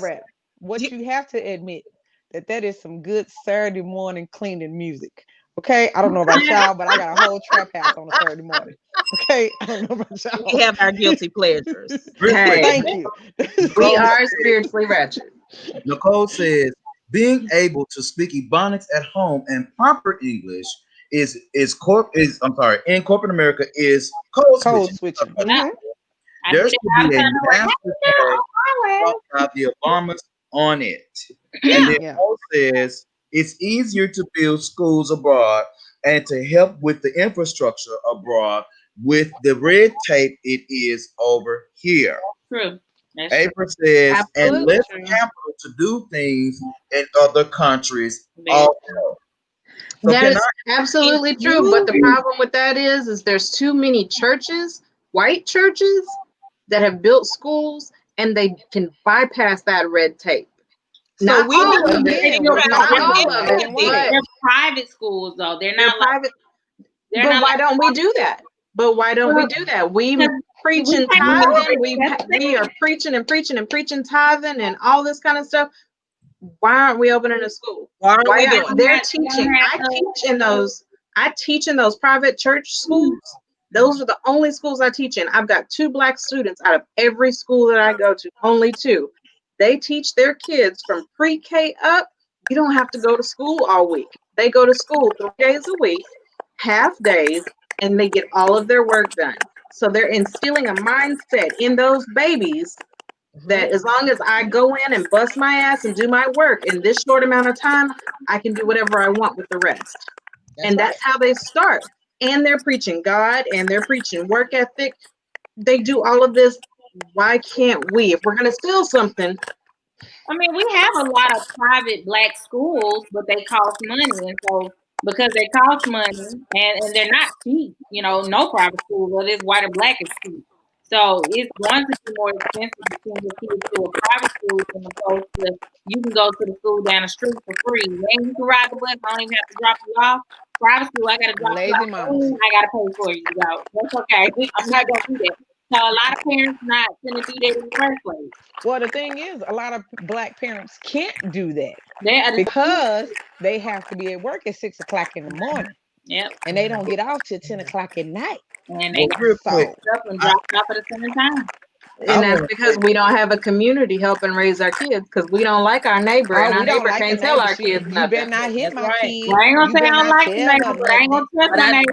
Yeah. I know one Right. thing. And That see, ain't how it was when I was grew up. growing up, everybody on my street could whoop my ass because that's Any just one of us, and then we'll get your ass towed up again when mama get home because exactly. she can't hardly get out the car because the neighbor coming down the street. Girl, let me tell you about them boys throwing them rocks and that girl of yours, she wasn't even stopping them. My house was the skip house, so we're not going to go there. So We all graduated high school and stuff, but my house was the skip house. So yeah. we know, Timmy. You were the bad influence. Everybody came to No, your house. you know what? And the funny part is, I didn't start skipping school until some other people started skipping school, but we ended up skipping at my house because my parents weren't at home during the hours of such and such. So See, you were brave. You were brave. See, my mom we had some crazy. fun too. Look, we My parents were old by the do time that. I got there. So. I didn't play with that lady. I still don't play with her today.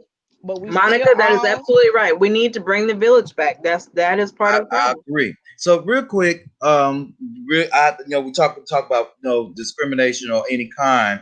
Well, all four of y'all Black women that ain't had no experiences. I'm a Black man, and I'm lower than y'all on the totem pole. So let me help. I haven't had that many experiences. I was raised at work. I'm gonna tell you, at the workplace, in my face, like in my face, and God was there that day. Let me say that He was there. I would pray He there every day. Ooh, He was there. He there every day. My background is in finance. I have worked for the last 20 some odd years in retail banking and mortgage banking. I have been a loan officer, banking center manager. I have been a mortgage underwriter. I have done all of that. I've made good money, okay, in my career. I loved it. So I was working for a bank right here, one of the largest banks in the world. I'm not going to say the bank name. And I decided to apply for system manager spot. So got it. Real cool. If you know anything about banking, once you get into management roles or whatever the case is, there's a certain amount of money that you're allotted to have deposited. You have to sign off on different things to save, all that stuff. Safe deposit boxes, everything. Well, there was this client that I inherited. All right.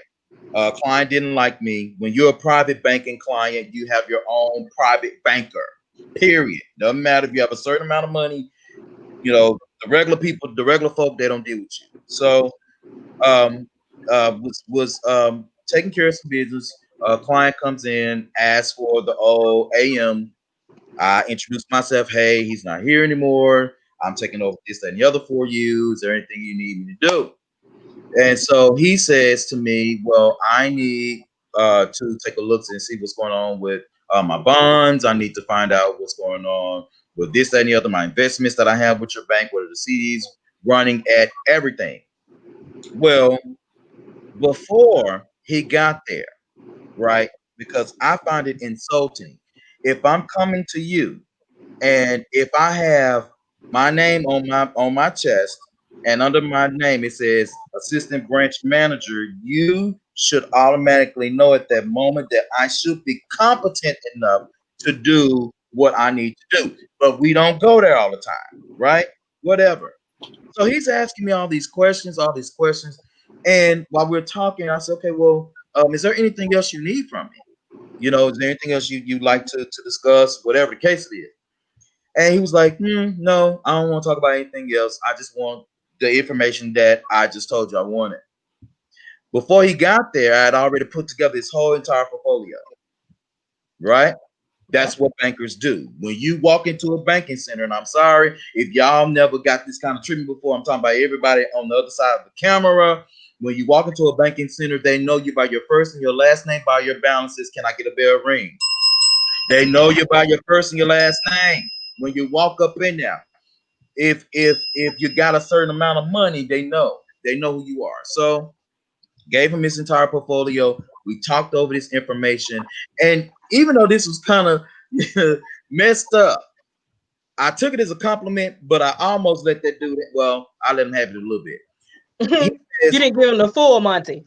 Yeah, he got a little bit. So he says to me, he said, no offense, but your previous colleague has never done anything like this for me before, and I thought that I was going to get more lax service from someone your color. To my face. Now, to this. Now I took a step back. I took a step back, and I said, "Well, that's what you get for thinking too hard." That's what happens when you assume. You make an ass out yourself. So the thing is, competency isn't. One thing I want us to really understand as people in general, my melanated brothers and sisters, our brown brothers and sisters, white brothers and sisters as well, is that no matter what you go through, no matter what you come into, what person you turn into, always understand that nobody can be a better you than you. But as people of melon, we have to work 5 times as hard to get one nugget. Yep. Always be prepared. Be prepared for what you need to do. Lab rat, you mentioned what type of science or chemist you were, and you talked about the different things that you would do. The thing is that sometimes when you and I are in Arbor and Shimmy and Albany are experts in our field, that still ain't good enough. Oh, yeah. I know that. Right. You gotta work twice as hard, especially being a female. So issues that I've had to deal with, like I said, not so much with me being black, but a female.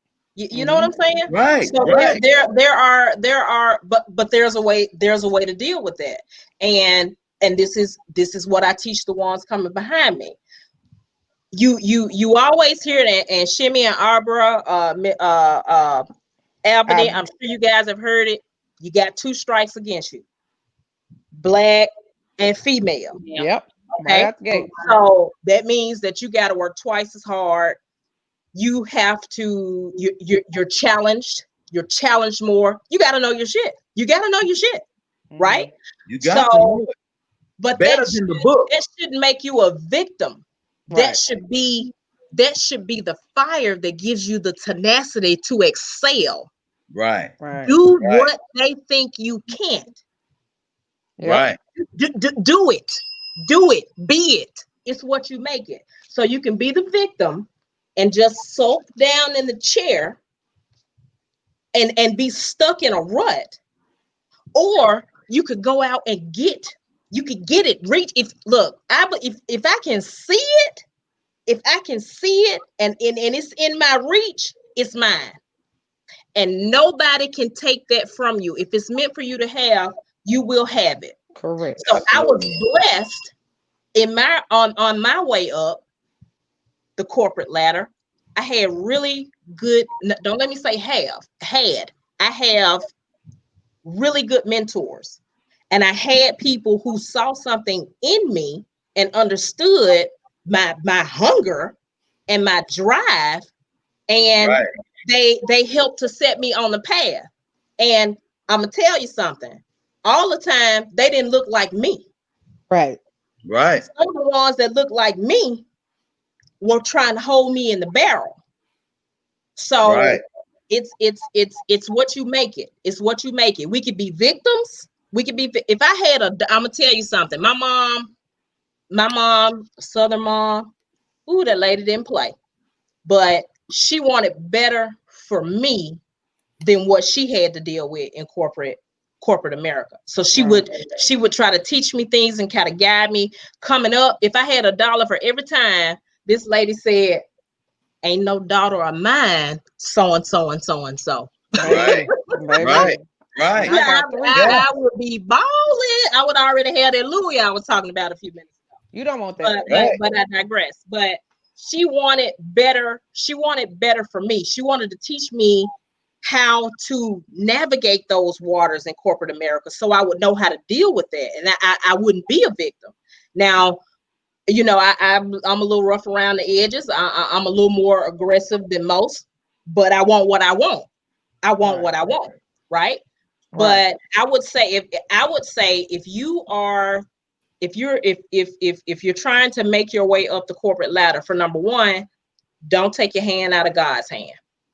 Number two, don't let someone pull you out of your character because of their ignorance. Mm-hmm. Don't let them pull you. Don't let them pull you out of your character. It's the way to do it. Mm-hmm. Oh, Monica, that was the whole benediction. Lab Rat done gave us the benediction. We can pass the crackers and the juice now. We sure can. You know, I'm gonna tell you real quick, and I'm glad, you know, because we've been on for an hour 51. Thank y'all so very, very, very, very much, Albany and Lab Rat. I appreciate you guys stopping by to talk to us, and we're gonna definitely do this again next month. We're gonna have another symposium.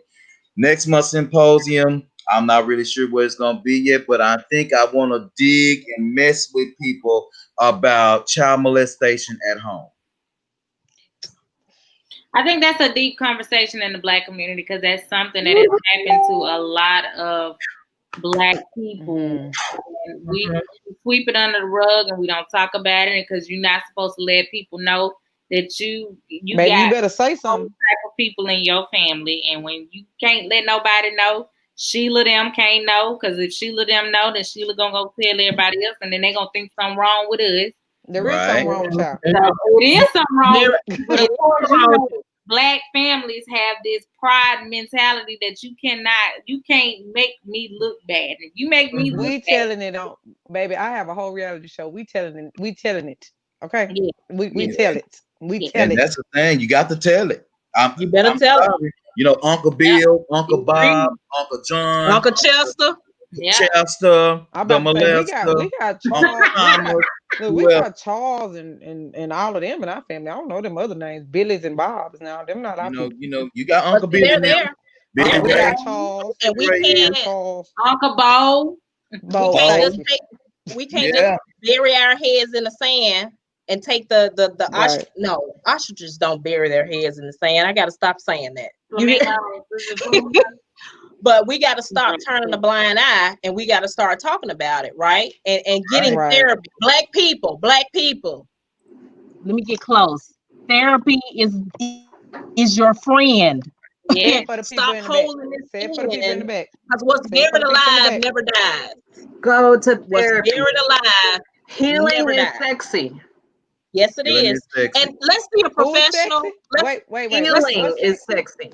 Healing is sexy. Healing? Yeah. Let's go see. Baby, let's very go see sexy. a professional. I promise you, I'm gonna be on a beach with a healed. I'm gonna be on a beach with a healed man one day.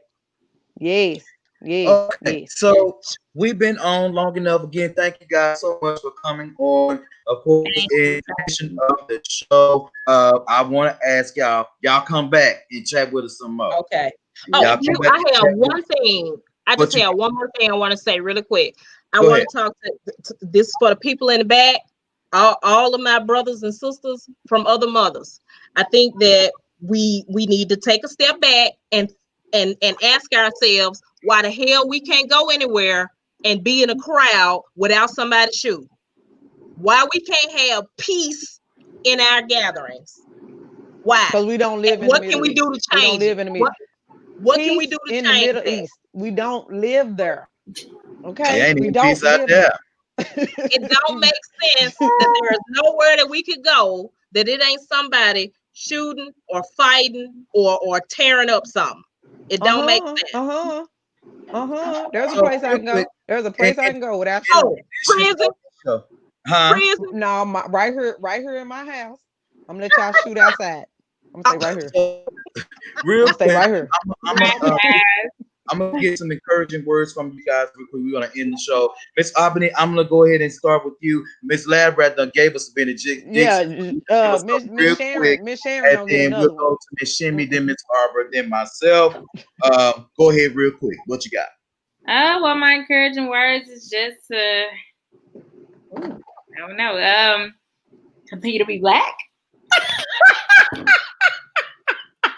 I don't know. Keep hope alive. You know what I'm saying? Yeah, both of them, Shimmy. Both of them. No, but for real, you know, Love, peace, and hair grease. definitely being encouraged and definitely making sure that we are all fighting the same fight for the reward. Okay. Amen. Oh, I'm sorry. Go ahead. Were you done? I'm done. Okay, Miss Shimmy, go. Me go. Okay, what can I say? Ooh, Chad. My fingers itching. Ooh, You already know. Chad. Cut. I'm gonna be good. I'm gonna be good. I'm gonna be good. Okay. Okay, for tonight, I'm not gonna say nothing ratchet tonight. What I will say is I want us to get to the point to where we do better. We love better. We see better. We hope better. We care better. Just be better at everything. If you ain't gonna do it, just be better. Leave it at that. Be best. Just be. She was trying to Okay, cover the word. sorry. I was saying I was about to go there and be ratchet with what I was gonna say about my be better, but let's just be better. Thank you, Miss Jimmy. Miss Arbor, what you got? I'm not gonna be ratchet. Family. Let's get back to the basics. Reach out to your family. Build a community for our kids, and it starts with your family. Absolutely. You got it. Mine in the box. Thank you so much, everybody, for watching again. Join us again, of course, on our weekly 9-up, of course, Monday Night Madness with Miss Shimmy. That's going to be soon changing to Tuesday night, Tipsy Tuesday. Tipsy Tuesday. Let's go 40 and flip. I'm sorry, the ratchet came out. My bad. Tipsy Tuesday, of course. I will have plenty of the MTG signature drinks on Tipsy Tuesday. On Wednesday nights, of course, it's a happy hour with Hendrix. Please check him out. Of course, on next week, I'm sure he got some good music for us to listen to because it's football season and the Cowboys lost, and he's happy about my that. Team won. My team won. My emojis were shaking. Of course, on tomorrow night, of course, every other Thursday night, on tomorrow night, join myself and Miss Arbor for MTG After Dark. And we got some shit that we gonna talk about on tomorrow. And fellas, I got a question for you. Oh shit. Does she have to be at least 160 pounds to ride the face? We're gonna talk about it. If he die, he die. Listen, ain't up to me. It's how much you can fix your brick. Barbara, girl. Did you say if he die, he die? If he died, he died, Chad. He wanted me up there. He died. 160 pounds, or at the most 160 pounds. That's what we're gonna ask on tomorrow. And of course, I have a Blanche Devereaux story tomorrow. And we're gonna also just watch the rerun. Good advice on how to be a good side piece. Y'all need some help. They're not side pieces. They are relationship assistants. What is relationship assistance? Relationship assistance. Yeah. RA. Okay. Well, wait, when did it become okay to be a side piece? It is never okay to be a side piece. It's never okay, but if you're gonna be one, be the best you can be. You can't be all up in your feelings, but we're gonna talk about it. All that you can as a side piece. Yes. I need her on tomorrow. I so need you to come on tomorrow just for that. I need you. So we're on I tomorrow need night. you in my life. We're on tomorrow night at 10 p.m. Central Standard Time, and then of course, I am giving the crew off Friday night, so we will do a replay of tonight's show. So he just came up with that, but okay. I was about to say, because that ain't what you told us. I'm good with that. Shimmy, I have the right to change Guess my what? mind on the Wait a spot. minute. But I'm mad that you directed that to me, and I'm not even the motherfucker that said it. Arbor was. Where is my button? Because I'm supposed to cut her ass. I knew it was coming. I didn't I even knew say it was coming. Where's the button? All right. So I'm gonna behave, Q, on the button. I'm gonna behave. I didn't even say it. That's the She thing. stop talking. I didn't say it. Barbara said it. I love y'all. It's been great. I have to go take my food out of the oven. I have braised beef. yeah, because myself and Arbor, we got a show to put together for y'all tomorrow. So yeah, you guys have a great night. Again, thank you so much, Periscope. Thank you so much, Twitch, YouTube, Facebook. We should appreciate all of that good shit. And if I had any encouraging word for you on tonight, that would be change your mind about your goals. The bigger you think about your goals, the more tenacity you will have about them. So change your mind about your goals. If your goal that you have is not motivating you enough, you must increase your mindset about what you want to happen. Amen. Have a good night, everybody. Thank you so much. We'll see you guys soon. Peace and blessings. Oh no, love, peace, and hair grease. Peace, and hair grease. Hair grease. Y'all have a good one. Peace. Just some encouraging words. Hope he feel better. Have a good one. Miss Sharon, don't come up. Miss Sharon, don't do that. Miss Sharon, don't do it. What, Miss Sharon?